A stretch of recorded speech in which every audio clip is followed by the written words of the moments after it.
नमस्कार दोस्तों, ज्ञान के इस सफर में मैं हूं आपका हमसफर अतुल चौहान।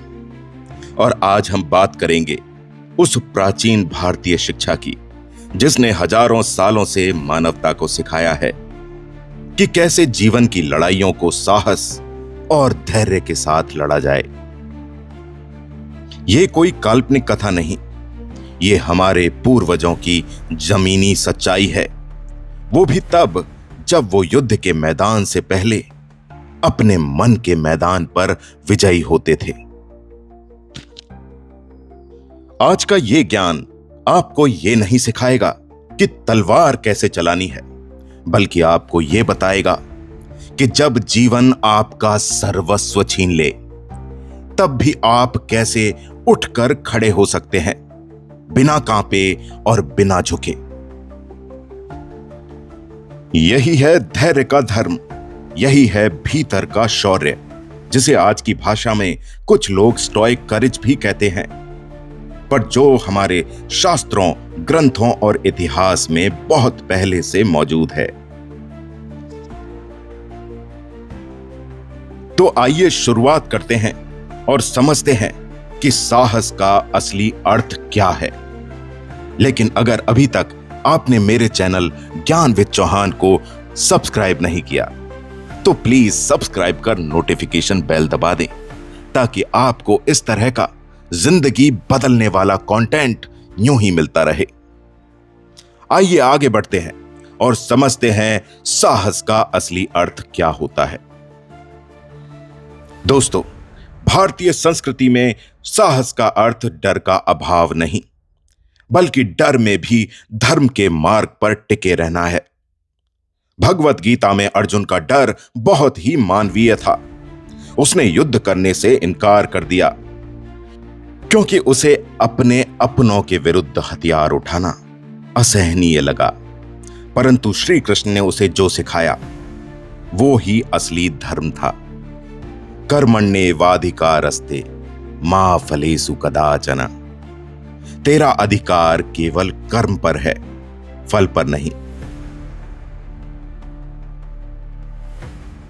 साथियों, यह शिक्षा केवल युद्ध की नहीं थी, यह उस आंतरिक संघर्ष की थी जहां अर्जुन को अपने मन के मोह, भ्रम और भय को हराना था। धैर्य वही है जब भय हो फिर भी आप धर्म के मार्ग पर चलो। चलिए आगे बढ़ते हैं और समझते हैं मौन में भी वीरता होती है। दोस्तों, आज हम शौर्य को तब पहचानते हैं जब कोई मंच पर चीख चीख कर बोले, भीड़ को जोश दिलाए, सोशल मीडिया पर विरोध दर्ज करे। पर क्या आपने कभी भीष्म पितामह का मौन व्रत देखा है? उन्होंने शांत रहकर अपने धर्म को ना छोड़ने का जो प्रण लिया वो तलवार से भी कठिन था। कभी कभी चुप रह जाना, अपमान सह लेना और फिर भी अपने धर्म से ना डिगना, यही असली साहस होता है। भारत के असली वीर जिनका युद्ध भीतर का था, महात्मा गांधी, जिन्होंने बिना हथियार के एक साम्राज्य को झुका दिया। उनका जीवन स्वयं एक उदाहरण था स्वेच्छा से कष्ट सहने का। जैसे उपनिषदों में तप की व्याख्या होती है। राजा हरिश्चंद्र, जिन्होंने सत्य के लिए अपना सब कुछ त्याग दिया, पुत्र, राज्य, पत्नी सब खोया पर सत्य को नहीं छोड़ा। सीता माता जब अकेली अशोक वाटिका में थी, रावण से और उनके राक्षसों से घिरी हुई थी, उन्होंने एक पल को भी अपने स्वाभिमान और पवित्रता से समझौता नहीं किया। साथियों, यह अदृश्य वीरता थी। कोई मंच नहीं, कोई दर्शक नहीं, फिर भी धर्म का दीपक चलता रहा।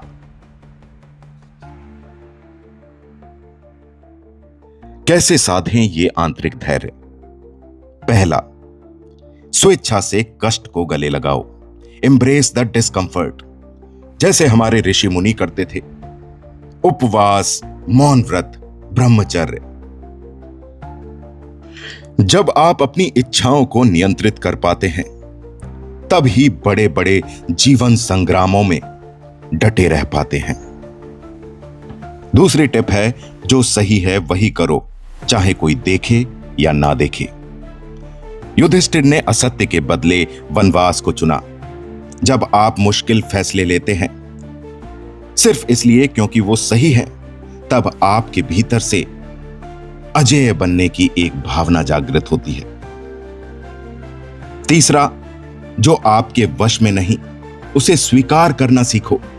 श्री कृष्ण ने कहा था, जो हुआ अच्छा हुआ, जो हो रहा है अच्छा हो रहा है, और जो होगा वो भी अच्छा होगा। इसका अर्थ है कि अपने कर्म पर ध्यान दो, परिणाम की चिंता मत करो। चौथी टिप है, डर को चुनौती दो, उसकी जड़ तक जाओ। दोस्तों, डर तब तक हावी रहता है जब तक आप उससे भागते हो, परंतु जब आप पूछते हो क्या वास्तव में यह डर मुझे खत्म कर सकता है, तो वो डर ढह जाता है। पांचवी टिप है, मैं संभाल लूंगा। यह भाव अपने अंदर रखो। दोस्तों, जिंदगी आपके ऊपर चाहे कुछ भी फेंके, धोखा, अपमान, असफलता, खुद से कहो कि मैं इसे भी संभाल लूंगा। This to shell pass, I will handle it. मैं इस अग्नि में भी तपकर और तेज बनकर निकलूंगा। दोस्तों, जीवन में योद्धा बनो, युद्ध में नहीं, अपने जीवन में। धैर्य, साहस, संयम, विवेक, ये हमारे धर्म के 4 स्तंभ हैं। शिव का तांडव, राम का धैर्य, द्रौपदी की अग्नि, मीरा की भक्ति, सब में एक बात सामान्य है, भीतर की आग को शांत रूप से जलाना, बिना डगमगाए, बिना झुके। यही असली वीरता है।